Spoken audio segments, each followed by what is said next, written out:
Hello and welcome to Astrology and Cinema in Real Life. I have a treat for you because I have brought on Margaret Cahill, the amazing publisher for the Wessex Astrologer, the award-winning Wessex Astrologer, and this also happens to be the publisher for my book, Mirror Mirror. Over 100 films went into this, a lot of work, a lot of charts, which Margaret and I will talk about and probably not be able to keep our faces from expressing the stress that we had to go through. So, Margaret, welcome and thank you. We're celebrating 4 years of Mirror Mirror. No, thank you. Thanks for inviting me on. I can't believe it's 4 years. I think I'm still in therapy for that. That was a really, really big task, It was. but So, a satisfying one. just a little background on this. So, I said 100 films. I think it originally about 200 films, and we pared it down to 104. And each film that we did had had a chart, had three charts in one chart, so a tri-wheel. So it had the real life person in the middle, and then the actor who portrayed them on the outside of that, and then the transits. And you think, oh, you only have to do that 100 times. I think I did it more like 1,000 times.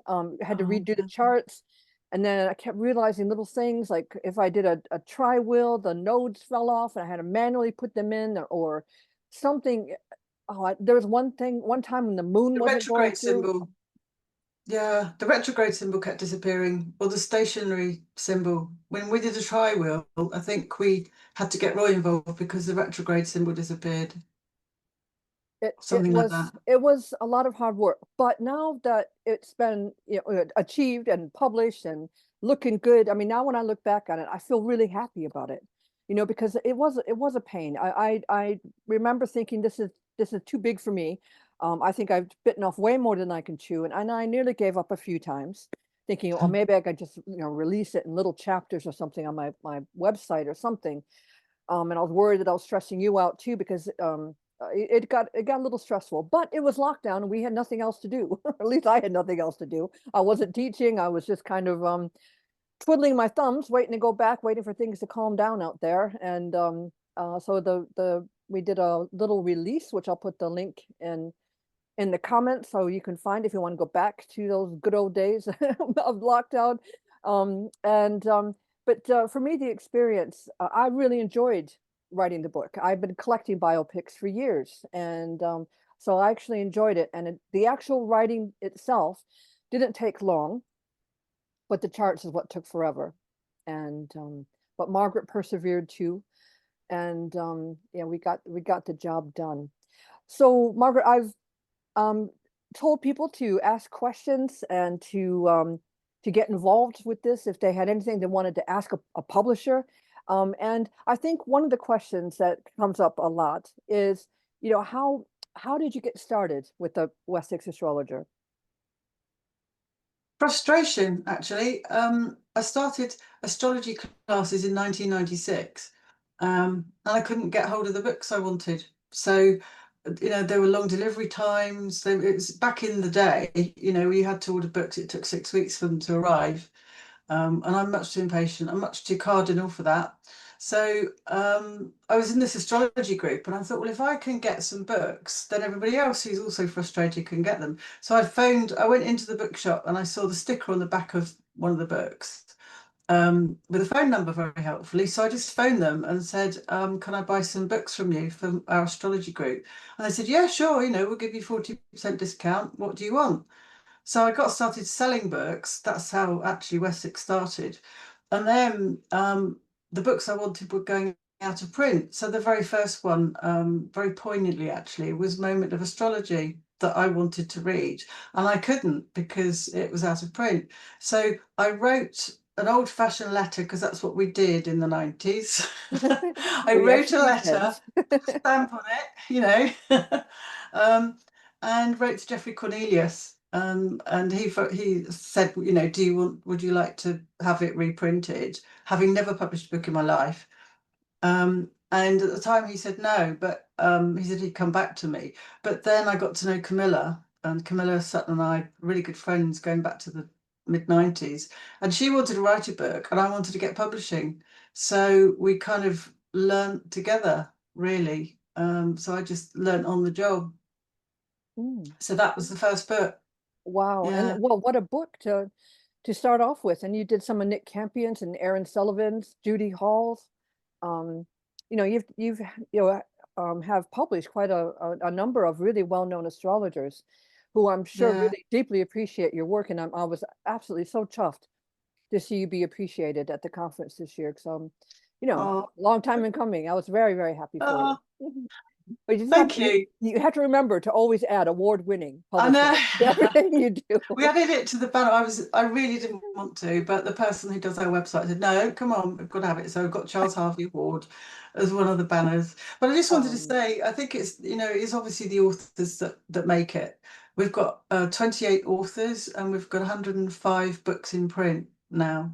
And our policy is that the books always stay in print. With other publishers, they'll do a print run which will pay off the initial costs, and then the book often will go out of print or get remaindered. And I think that's just wrong. That's, people have poured so much effort. The writers, the authors have poured so much effort and experience into the book.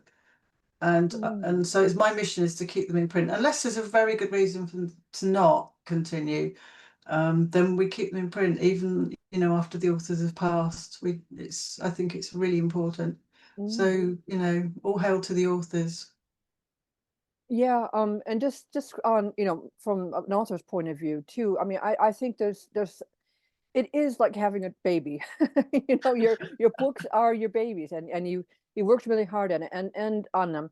And I think one thing that, authors have to get used to is being criticized Mm. and being able to work with suggestions. And you made an absolute diamond of suggestion in Mirror Mirror, because of the 104 films, I wanted them chronological, starting with Matahari and ending with, I think Rocket Man would have been the last one. We did it chronologically. And you said, how about if we do it by theme, planetary theme? And at first I was like, oh, yeah, sure, why not? And I wasn't quite too sure about it, but then it ended up being a genius idea. And so the movie we're going to look at today, we're going to remember to talk about the planetary chapter it's in, which is Uranus. And it's one of Margaret's favorite films, which is Amadeus. And it came out in 1984. I remember it clearly. I saw it in a cinema. I had just started university, away from home for the first time, didn't have to call my mother to tell her I was going to be late. And I just remember being absolutely blown away by this film. So while I get the screen set up, Margaret, maybe you could tell us what you liked about this film. I remember it being the most incredible shock to my senses, actually, in a way. It was so glorious and so loud and so in your face and so colourful, and all the pageantry of the court. And of course, Mozart being an absolute nutcase, his amazing laughter and the rich music. And it was just like being in a completely different world for, it's 3 hours, isn't it? Something like It's that. a very long film. Yeah, 3 hours. Yeah, but there was no sense of, God, he's going to finish it. It was like I can't leave the room, even though it was a video, as we were saying, actually, old-fashioned VHS cassette. Yeah. Because That. we couldn't find this film on Netflix or on Amazon. It's only in, I don't even have a disc player anymore. No. So I had to figure out a way to watch it again. But yeah, I mean, I think everyone, when they talk about this film, they don't, it's always I think the costume designers won an Oscar as well. Yeah. Absolutely lavish. And Elizabeth Barrett, who played Mozart's wife, she nearly was played by Meg Tilly, who was an Agnes of God. But unfortunately, Meg Tilly had a ligament injury. She's a ballet dancer, had a ligament injury. Mark Hamill nearly played Mozart. Mark Hamill was Wow. Luke Skywalker. And I believe Tim Curry was going to play the F. Murray Abraham part. I think that's right, because they were on the Broadway production of Amadeus. So, I can't imagine the film with those actors in it. And I clearly remember Tom Hulce as Mozart, and we were all blown away. Remember, we're just young adults away from home for the first time, and just being blown away by seeing Mozart, on screen, and learning so much about, his character. He was a nutcase, at least Absolutely. at Yeah. least the way Tom Hulce played him. And F. Murray Abraham I'd never heard of before, and I haven't seen too much of him since. But he was so masterful in that role, and really hard to imagine someone else playing that role. So, Can you just pause a second while I have a cough? yep, sure Sorry. thing.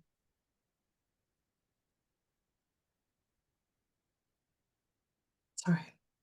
Okay, just give my. But I just we were so blown away by this film, and the way this works is that we're going to talk a bit about each real life person. Then we put in the actor who portrayed them in a bi wheel. So I'm looking at two wheels and see the connections and how they might have stepped into that role. And then finally the transits, because when we're talking about Oscar winners, what is going on, when the film was released. And I take the first release of the film, because sometimes films are released in different countries at different times. But I use the first release because from that point on is when people start to hear about the film and write reviews and things like that. So that's the day I use. So, I didn't think this is a terribly attractive cover for this movie. It's kind of misleading because the actual set designs were so lavish, and then we got this rather plain and um, kind of dull cover for the film. But anyway, I suppose it's the underlying sinister yeah, side of it, isn't it? With Salieri, there's this kind of supposedly mentally ill person because he has a breakdown, doesn't he? he does. I But guess it's implying that, isn't it? yeah, I mean, they took a lot of liberties with the plot line, but Salieri was a real person. And did he kill Mozart? No, he didn't kill Mozart. There might have been they might have bumped into each other every now and again, but there wasn't this intense jealousy the way they portrayed it on the film. And just to remind people who might have forgotten that the film opens with Salieri in an asylum, and he's claiming that he killed Mozart. He drove him to exhaustion, and he has to recognize Mozart's genius. So the theme running through the film is intense jealousy of Salieri towards Mozart, who was this young, energetic, extremely talented composer in the court. And Salieri just, tricked him into all sorts of stuff. But anyway, here's Salieri's chart. Now, this went into the Uranus chapter. So just pointing out a few things. Salieri was a Leo, and kind of like a super Leo, because he's got 3 planets conjunct in a sign that we would associate with people who are in show business, maybe people who might be full of themselves because they have a lot of they want to be noticed for their talents. And so, looking at his chart, you can kind of think, wow, okay, well, Salieri, was a bit of a showman. But then you see that it's opposite to Uranus. And I think here's where it kind of turns on its ear. You see, Uranus is a planet that I think um, like causes a revolt of some sort. It really changes the game. And if you have somebody who's full of this Leo energy, opposite to Uranus, you might have a personality that might be a little bit more generous than the typical Leo energy. And the other thing I thought was really interesting is that Uranus wasn't even discovered when Salieri was born. Uranus was discovered maybe 40 years later. So I thought, wow, now do we use Uranus or not? And of course we do. We use Uranus, or at least I use Uranus, because it adds a little bit of, I think, character and texture to the person. And Margaret, if you feel like you want to add in something, I'm just talking uh, Yeah, to one hit thing I the main noticed, points. well, when I was looking through again to read that chapter, and one of the things I noticed is that both Salieri and F. Murray Abraham both had Mercury opposite Uranus, Mm, which I hadn't noticed. And this was the joy of sorting it into chapters by planet. And I think there were some of the films actually that we couldn't decide whether it should go in Mercury or Uranus. We had to kind of choose some of the films, didn't we? Which chapter they would go into. But there's also, I think, with that Uranus as well, there's that kind of manic edge as yeah. well. Their thought processes, the way that they communicate, there's that sort of Uranian kind of out there feeling, isn't there? Because Mercury, at least the way I work with Mercury is kind of like the little the pieces of information, and Jupiter helps us to expand on those things. So it's like if a child is learning how to read, the sounds that the teacher makes and the child imitates, that's mercurial energy. So this is just theoretical. It's nothing, set in stone. But I think often people who have Mercury making contacts to Uranus might have a little bit of difficulty in the learning to read stages, or maybe they communicate in ways that aren't quite as conventional, or they don't learn it in that traditional kind of setting. So we have Antonio Salieri, who clearly expressed himself better through music than he did through words, at least in the movie, at least. But let's look at F. Murray Abraham. Now, I have the charts together, so we're just going to have to look for that Mercury opposite to Uranus. So we have, here we have F. Murray Abraham's Mercury in Scorpio, opposite to his Uranus, natal Uranus in Taurus. And so Margaret's absolutely correct that they have it both ways. And maybe this is one of the reasons why F. Murray Abraham played the part so well, the different way of communicating, because Salieri in the film didn't actually say a whole lot. It was more through his gestures and more through what he did, and he was tricking Mozart into doing a lot of work. That's how Mozart died. He was told that he had to do this requiem by a certain time because they needed the money, and then he just died of exhaustion. So there's some really real trickery going on there with that Uranus opposite to Mercury, and F. Murray Abraham, played it right so well that he won the best Oscar. But I also see that we have F. Murray Abraham's Chiron on Salieri's Venus. So, oh, sorry, that's not Venus. I beg your pardon. We have, I don't know what that is. I beg your pardon. I don't know why is that showing up there. Is that right? Oh, no, that's Venus. I beg your pardon. Yeah. It is Venus. So we have somebody who is able to tap in and understand the pain and anguish that Salieri felt, because Mozart was this young upstart, new to the court. Here he was an established part of the court and the king's favorite, or the emperor's favorite, and Mozart was outshining him. And so I think F. Murray Abraham did a very good job of stepping into that kind of agony, or that kind of I wish that where's all my attention? Why don't I get all the pats on the head that I used to get, and in favor of Mozart? Yeah, he was very empathic, wasn't he? I think that's why Salieri was such a strong character. And that's the way he portrayed him. That's why he was so strong. He really got into his head. Yeah, and we don't have the timed chart at F. Murray Abraham, but if you look over here at the moon would move, this is the noon chart for F. Murray Abraham, it would move 6 or 7 degrees in either direction, meaning that it would still be in Pisces, no matter what time of day he was born, which is Salieri's moon as well. So I often find that there's, when there's a lunar connection, there's a better understanding of the person's motives. Maybe they can tie into the person's history a little bit better. And so for historical character, that might have been an advantage for F. Murray Abraham to get in there and to really understand. And then there's that Venus-Mercury conjunction on Salieri's descendant, so an understanding of, how how Salieri relates to other people, or doesn't relate to other people, according to the film. And then, of course, that scorpionic energy is real sort of, a little bit underhanded. Well, in Salieri's case, a lot underhanded in trying to do better than Mozart. Okay, so is there anything else that you would like to touch on, Margaret, before we go on to the transit? No, let's have a look at the man himself.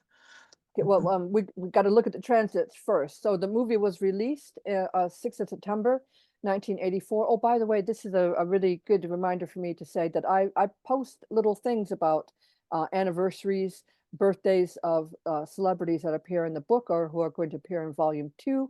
And I just did a little celebration of the release of Amadeus a couple weeks ago. So we had the anniversary just over 2 weeks ago. So there's some stuff on my Instagram about that. So we're looking at now at the transiting planets for when the film was released. And we can't get too excited about F. Murray Abraham's midheaven because we're looking at a time chart, but we can get a little bit excited about that Pluto being right on Antonio Salieri's Chiron. And what we see is from the very beginning is a very sick man. He was in an asylum, and he's asking a priest for absolution for the sin of killing Mozart. And you know, he's clearly old and unwell in these scenes. But you know, again, a really good job. I kind of, when a very attractive person puts on makeup that makes them look unattractive, I think that's kind of brave. You know, kind of like Charlize Theron did in Monster, playing Eileen Vernos. You know, very beautiful woman. You know, putting on prosthetics to make herself far less attractive than she is in real life. Even if it is a role, it's, I think, still takes a lot of bravery, because usually when people are in front of the camera, they want to look their very best. Yeah. And so F. Murray Abraham did walk away with the Oscar that year, and Amadeus put Antonio Salieri on sort of on the stage. People didn't know who Salieri was unless they'd seen the screenplay or been to Broadway to see it on stage.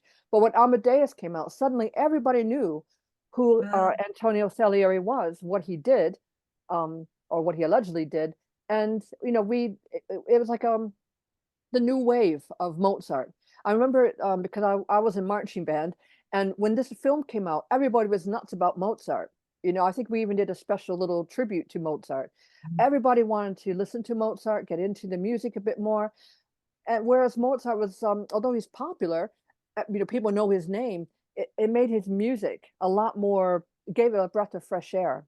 And of And the course, background to it as well. Yeah, like you know, that Requiem was finished after Mozart died, wasn't it? yes. Um, and I had no idea. And I loved Mozart's music anyway, because I was having piano lessons at the time. Not very good pianist, I have to say. But and it just so inspired me, because I had a sense of the kind of life he had, even though obviously it was extra colourful because it was in a film, but the whole interplay with Salieri and the difficulties they had between them, it changed the way that I saw the music, and I'm sure it did a lot of people. Yeah. Well, I think it just made Mozart popular again. And it's interesting to think, you know, when we think about popular music nowadays and how much music has changed and progressed over the years, you know, well, we can think back to, you know, Salieri and Mozart as being like, you know, the really big pop stars of their time. You know, their music was super popular. Um, Yeah. and Mozart's complexities of his music, you know, when the emperor says there's too many notes, you kind of think, well, you know, that was his style. That's, you know, he brought Baroque music into style, and that's the way, you know, that was his gift to us. You know, all these little extra notes, these little things he put onto little endings to measures and things like that. So, you know, it had a huge cultural impact. Is my Actually, very that's something that I noticed as well, is that they started using, you probably have heard about this, but they started using Mozart as background music for children when they're reading and when they're learning. And they measured their brain waves, and they discovered that, especially with Mozart, when you listen, you have a kind of a different activity in your brain. And when my sons were at school, as they filed into assembly, there would be Mozart playing in the background, and the head teacher did that deliberately. And so they'd all sit there quietly waiting for everybody to file in with Mozart playing, because he wanted them to have the right start to the day. I think that's fascinating. So all those extra little notes actually do something. It's like he tapped into something without knowing it, I think. mm. Well, I mean, the whole entire thing about the music's effect on the brain is absolutely fascinating. And you know that if you play very lively music, it does affect your mood. It can lift you up. If you play melancholic music, it can chill you out. You know, the music does definitely do a lot for I think for self-care, you know, for Yeah. moderating our moods and keeping us you know, on an even keel. I am somebody who likes to have music on all the time. You know, I don't often sit in silence. Maybe I would talk a lot less if I had to sit in silence. But anyway, okay, so let's move on to Tom Hulce. Now, I think Tom Hulce is Mozart first, but I think Tom Hulce was so gracious because he and F. Murray Abraham were both up for Best Actor, and F. Murray Abraham won. But Tom Hulse was so gracious. They cut the camera to him, and he was like, maybe he was tearful because he wanted the Oscar, but he was so happy, for F. Murray Abraham, or at least maybe he made it seem like he was happy for F. Murray Abraham. Very gracious of him. But before we get to Tom Hulse, let's look at Wolfgang Amadeus Mozart. So this is his chart, and curiously, I got time charts for both men. So well done to our European people who keep track of times of birth, because we don't do it here in England. But this, as I said before, this film went into the Uranus chapter, and I'm sure that you probably spotted it. Mozart's natal Uranus is conjunct his south node in Pisces, which also picks up Salieri's moon in Pisces. So it's hard for me to imagine Piscean energy fighting or arguing or competing with each other, but that's the way the film was set up. But you can imagine, if you add in that Pisces and Neptune itself often rules music or has something to do with the musical process, we starting to pick up some themes of why this film had this appeal, this mass appeal. Because classic composers, unless you're a music major or you've grown up with classical music, it tends not to be something that people study and listen to. And as we said, this was a film about music, about classical music. And we can also look down. Uranus rules the sign of Aquarius. Some astrologers want to argue with that, but we can see that Uranus rules Mozart's Saturn, Sun, and Mercury. And talk about all those extra notes and the Baroque style of music. If we take it that Mercury also has a hand in music, in composition, we can see that effect is there too. He revolutionized music. He changed the way we appreciated music, and he certainly changed the style, and that he is remembered to this day. It's not just because of the film; it's because he made memorable music, which is pretty good for somebody who lived nearly 300 years ago. It's astonishing, isn't it? It is. And because we have a timed chart, we can also look at the moon conjunct Pluto. Mozart had some very unusual weirdness about him. And I don't want to say too much because I don't want to get banned from YouTube, but I'm just starting to pick up. Oh, by the way, and if you're listening, I'm trying to get to 500 subscribers so I can start doing all sorts of fancy little things. So please, if you're listening and you're enjoying this, please give it a like or subscribe. That would be fantastic. But Mozart had some really unusual tastes. I'll just park it there and not say too much. They did cover this a little bit in the film. And he's got that nodal axis running right across his ascendant and descendant as well. Mars in Cancer, good for tapping into the emotional elements of the music that he was producing. But a fascinating guy, and he's got Neptune opposite that stellium in Aquarius I was talking about, picking up Salieri stuff in Leo too. So they definitely had connections to each other.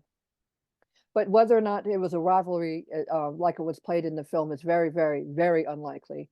They didn't see each other that often, and Salieri had his own stuff going on to be that jealous of Mozart. So let's look at Tom Hulse's charts and what he's picking up with Mozart. Now, Tom Hulse was a guitar player, not a piano player, but he learned all of Mozart's repertoire on the piano and could play it. And there was a scene in the movie, they're at a party and they flip him over and he plays it backwards. He plays it up, yes. And I don't know how he did that. But Tom Hulse is actually playing. He's not just wiggling his fingers. He's actually playing. I can't play what he was playing the regular way. I couldn't play it regular. No, I don't think I tried it that way. That was quite amazing. But this film is actually a part of some curriculums in that they're studying it to hear if there's a difference between the way Mozart would have played it. If people get the music out and they follow along, if there's a difference, and there wasn't a difference. So if you think about the amount of work and talent and well, just practice hours that Tom Hulse would have had to put in order to perform these well, one was a stunt, but perform this music. I mean, it's phenomenal, and I'm full of admiration for actors who learn new skills. I always talk about Margot Robbie, who pretty much learned how to ice skate for I, Tanya. And Louise Eddington and I were talking about Val Kilmer playing Jim Morrison. Val Kilmer was singing all those songs, and Marissa Abella was singing Amy Winehouse's songs and Back to Black. And so Tom Hulce put in a phenomenal amount of work into playing the part of Mozart. So let's have a little look at the synastry. And I was immediately drawn to the Mars in Libra, Tom Hulce's Mars in Libra conjunct Mozart's Jupiter. So here we can see some real energy going into, I think, because a lot of Mozart's scenes were to do with his relationship with his wife, and they were absolutely charming scenes. We see them when they're newlyweds. The wife Constanzi is absolutely devastated when her husband dies, of course. She plays that supportive, very supportive role of the wife. They were very childish, like I should say, and there was just this absolute charm of seeing these two young people goofing around. Not here's Mozart, one of the greatest composers that who ever lived. Goofing around with his wife. Cracking jokes and being a little bit obscene every now and again. And Mozart could talk backwards too. Apparently, that was one of his little tricks that he used to do. Now we can't take Tom Hulce's moon and get too excited about it because it's a noon chart, but we can say that Tom Hulce would have definitely had the moon in Sagittarius, which would have matched Mozart's moon in Sagittarius as well. And we And can with that also, sun there as well, that's the first thing that hit me, because it's like he's with his sun on Mozart's Pluto. That's like him shining, like you said, he just brought Mozart straight back into everybody's minds with the film, didn't he? He's literally shining sort of a whole bright light on Mozart's depth yeah, and complexity. Regardless, because obviously, as you say, we can't take the moon into account, but it's like you've got the closest thing to the moon and the furthest thing from the moon, haven't you? And the two, like the actor and the actual character, it kind of comes together in the middle, which I think is fascinating. yeah. And so just to, back up too, to say that we have both actors have connections to the real life character, which, I think, arguing astrologically is what makes it work. Is Yeah. that they had this connection. But I also think that Sun conjunct Pluto, a horrific scene at the end where they were just throwing Mozart's body into an unmarked grave, covering Oh, it in lime. And I don't think people realize that actually happened. He was buried in a pauper's grave. So even though he was this great composer, left us his wonderful legacy of music, we don't actually know where he's buried. that's So pretty sad. it was a shock actually to think that's what happened to him. So well, Tom Hulce is a Detroit boy. Um, Gotta love Motown, right?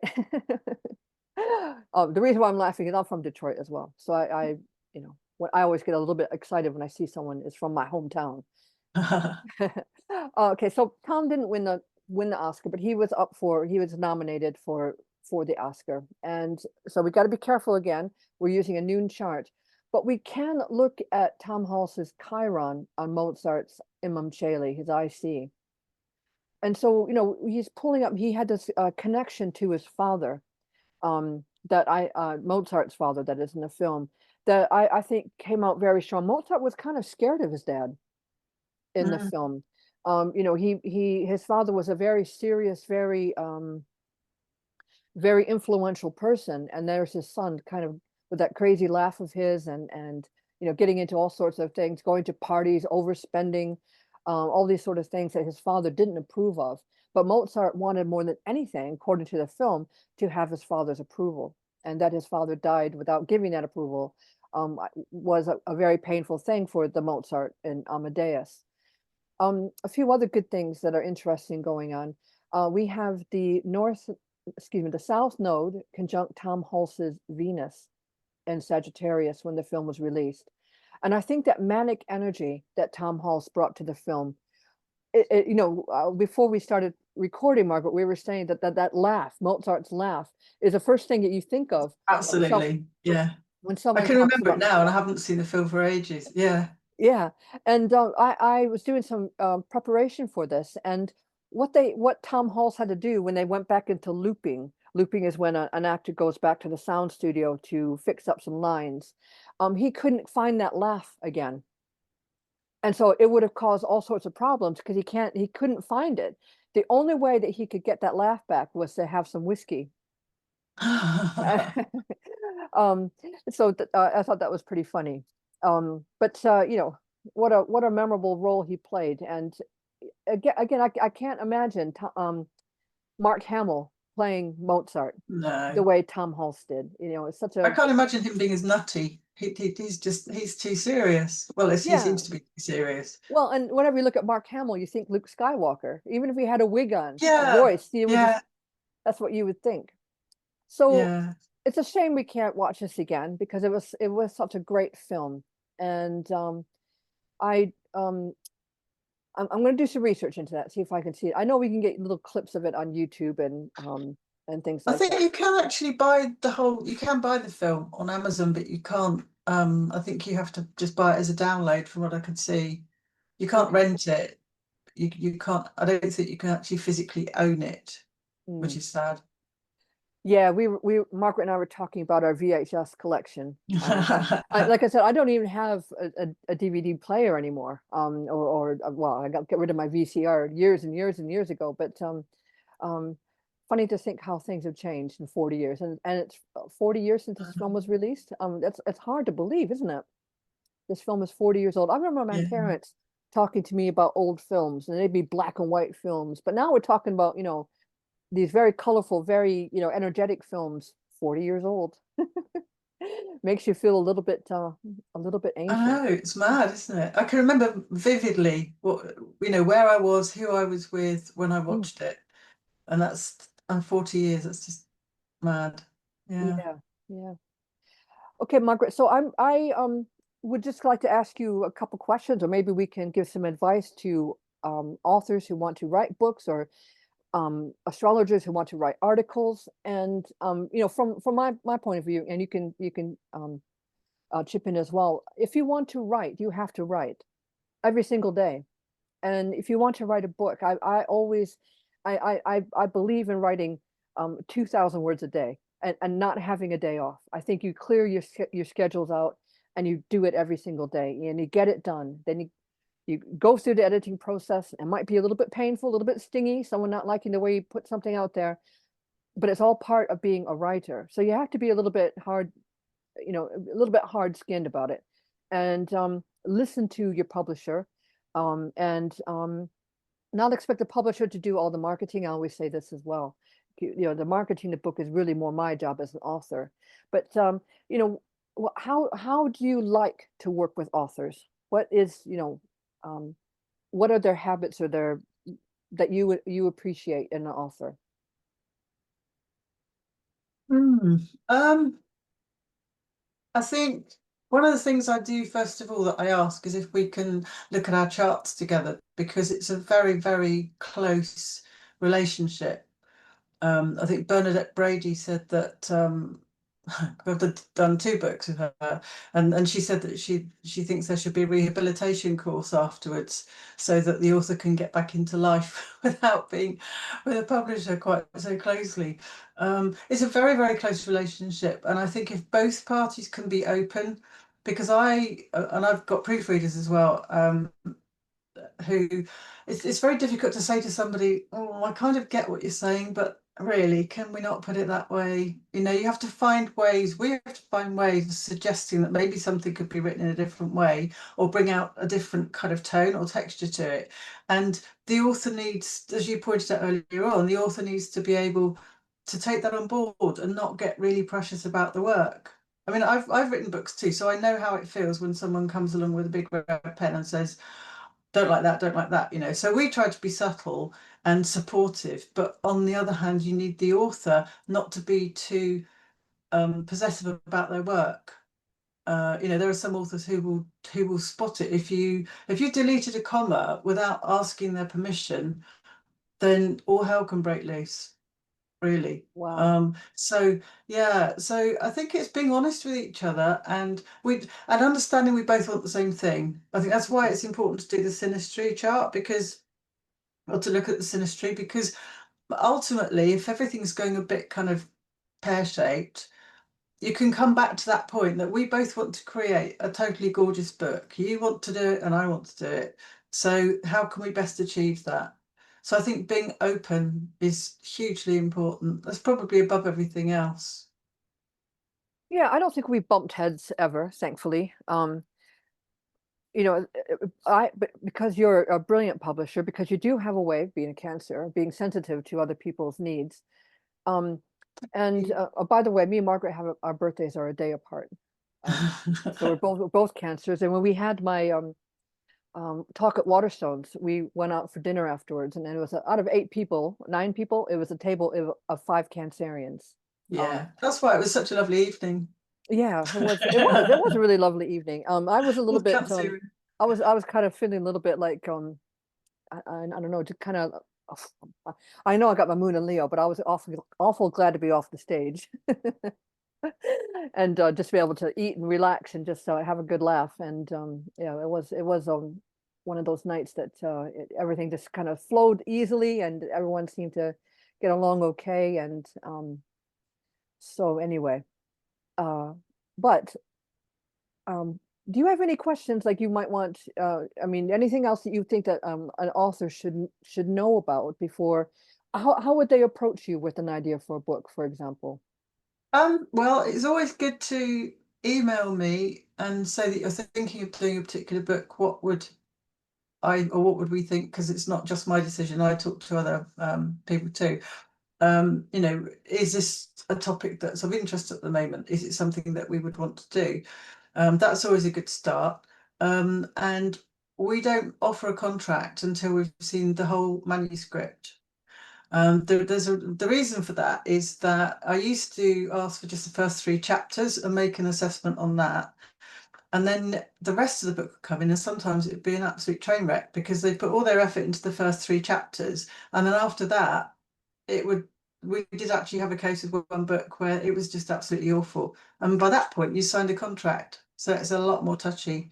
So I think that's a really important thing, to know that you can actually finish the book. You know, I think if we wouldn't publish it, then somebody else might do. So it's always worth, if you want to write a book, if you've got the passion and the knowledge to write a book, you know, go ahead and write it. It shouldn't be on somebody else's say so. And I think that's where I can see if somebody's got the passion, like you with the films, you know, your passion for the films absolutely shines through. And you can also tell if someone's a bit kind of iffy and they're just doing a book because they want to have a book to their name. We can tell the difference. Mm, We mm. really can. And I think that's a hugely important thing. Really is. I think it does make a difference being an author. I love telling people I'm an author. And there is a great sense of accomplishment because the saying is everybody has a book in them. Well, not everybody actually writes them. People No. don't always write books and or actually get them published. And a question people ask me is, why didn't I self-publish? And the answer is because I didn't think I could do a good job on my own. I don't have an eye for art. I'm far too impatient and want to write to fiddle around with borders and all the typeface stuff. I just don't have the patience to do it. I wanted to write, and so it was important for me to have a publisher, and to work with Margaret and the rest of her team. And I've got to say I found the whole process pleasant, and I come out feeling accomplished and that I enjoyed it. And but my advice to any writer or anybody who wants to be an author or wants to write is that you just get on with it. Don't worry about moving commas and stuff like that because you can waste a whole day moving commas around. Just Oh write God, it. yeah. Yeah, you need to get the ideas down, because once you've got the ideas down, you can work with something and you can draw a lot more out of it. But I just wanted to come back to the marketing thing you mentioned earlier as well. Because obviously we do the best we can when the book comes out. And also we do promote backlists, which other publishers don't. We do that on social media. But it comes back to the passion to spread the word. So although we don't actually refuse anybody because they don't have any social media following, obviously, if you're writing a book and you want people to read it, you must know people that want to read it. You know, you're not going to write a book and then just have it sitting on your desk and nobody reads it. So that's something to bear in mind too. You know, if you're going to write a book, how are you going to get it out there? Why would anybody want to read it?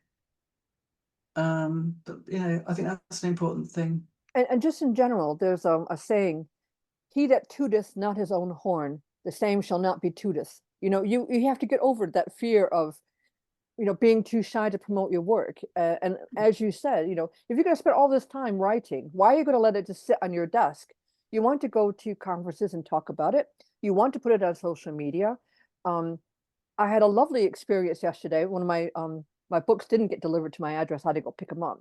But I was so tired because I've been to the gym. It was my upper body workout yesterday. So I had absolute noodle arms carrying this 12-kilogram box around trying to get it home. I thought I'm just going to stop by at my local, have a quick Diet Coke, rest my arms, and I have a little chat to people. Oh, what's in the box? And of course, it's full of my newest book, Zeus on the Loose. So it just gave me a little chance, you know, to take it out, you know, admire it. And that's a great feeling.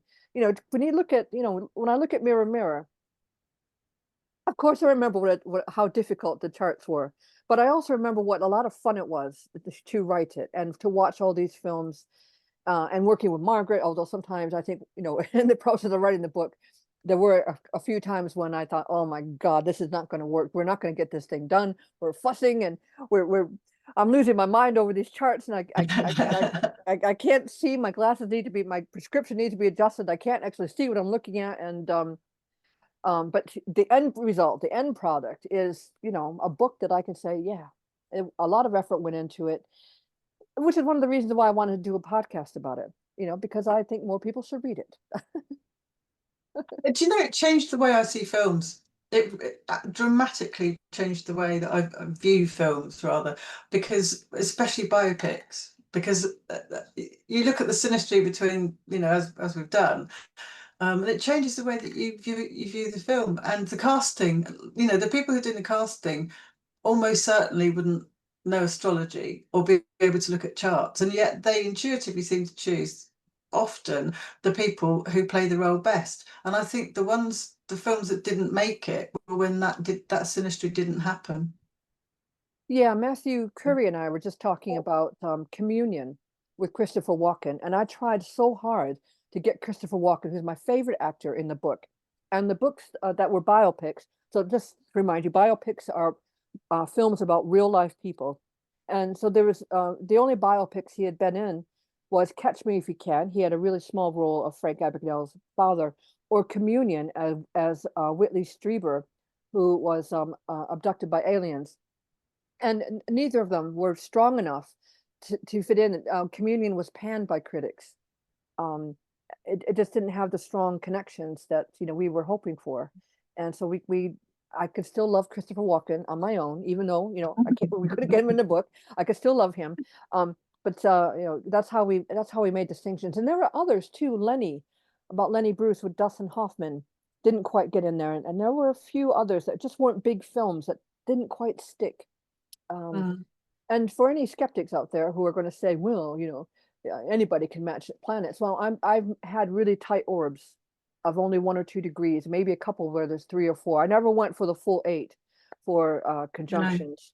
So I it had kept to it. be really obvious, didn't it? I Yep, think, it had. and then I think that's where organising it by planet really worked, because they just leapt out at you because it was like, well, no, it doesn't fit into this particular one. It doesn't fit into that chapter, and the ones that didn't really fit into any chapter, most of those didn't make it, but the ones that did were like real shining stars, and that was fascinating. Yeah, and there were so many of them, you know. And I Volume was gonna, two. and I was gonna say something else about the oh, I wanted to keep the main points really simple. I didn't want to go into every little detail because that would make the book really, really big. And also, it's Mm. quite boring to play spot the aspect after a while. you know, trying to find it. So I just wanted the big ones. I wanted the oppositions and conjunctions, basically. I didn't use, I tend not to use trines anyway in my practice. I use the harsh aspects, but you know, so I try to really narrow it down in the book. But Margaret, I really appreciate you taking the time, and I hope that, you know, somebody watching this will be inspired to send a manuscript to you, a good one. Oh, thank I you. hope that somebody will be inspired to watch another biopic or to go find Amadeus. I'm going to try a little bit harder to see it again.